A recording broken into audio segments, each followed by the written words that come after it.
တိန်တသိန်းကျော်တန်ရွှေတောင်ကြားအင်ဂျီနဲ့အတူအမွေနှစ်တွေရရှိလိုက်တဲ့ဟင်းဝင်ရံနဲ့စုပြည့်သစဉ်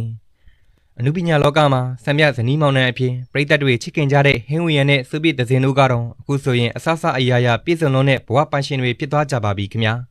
ဟင်းဝင်ရံရဲ့မိဘနှစ်ပါးကအသက်အရွယ်အရဘာသာရေးနဲ့တရားဓမ္မကိုပဲအာရုံစိုက်ချင်တာကြောင့်ရွှေတောင်ကြားကတိမ်ပေါင်3,200,000ကျော်တန်တိုက်ကြီးအပါအဝင်တိုက်ခန်း6ခန်းကား6စီးနဲ့ရုပ်ရှင်ထုတ်လုပ်ရေးကုမ္ပဏီကိုပါတားနဲ့ချွေးမဖြစ်သူတို့လက်ထဲစိတ်ချလက်ချအမွေအဖြစ်လွှဲပြောင်းပေးအပ်လိုက်တာပဲဖြစ်ပါတယ်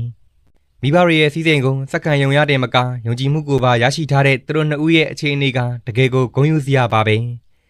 ဒီသတင်းကြောင့်ပရိသတ်တွေကြားမှာစုပြည့်သစဉ်ကတော့တကယ်ကိုကန်ထူးသူလေးပဲဆိုပြီးဝမ်းသာအားကျတန်တွေညံလို့နေပါတယ်6နှစ်တန်တန်တစ္ဆာရှိရှိတူတူတိတ်တိတ်လက်တွဲခဲ့တဲ့သူတို့နှစ်ဦးဟာအခုဆိုရင်အိမ်တော်ဘက်ကောင်းရရှိုံနဲ့မကပဲထိုင်မာတဲ့စီးပွားရေးအခြေခံကောင်းတွေကိုပါပိုင်ဆိုင်ခွင့်ရရှိလိုက်တာကြောင့်ရှေ့ဆက်မဲ့အမှုပညာလမ်းခရီးမှာလည်းစိတ်အေးချမ်းသာစွာနဲ့ရှောင်လန်းနိုင်တော့မှာအမှန်ပါပဲခင်ဗျာမိဘတွေရဲ့အမွေအနှစ်ကိုတန်မိုးရှိရှိဆက်လက်ထိန်းသိမ်းသွားမဲ့ဟင်းဝေရံနဲ့စုပြည့်သစဉ်တို့ရင်တာယာတဲ့ဘဝခရီးလေးကတော့အားလုံးအတွက်တကယ်ကိုကြည်နူးစရာသတင်းကောင်းလေးတစ်ခုဖြစ်လို့နေပါတယ်ခင်ဗျာ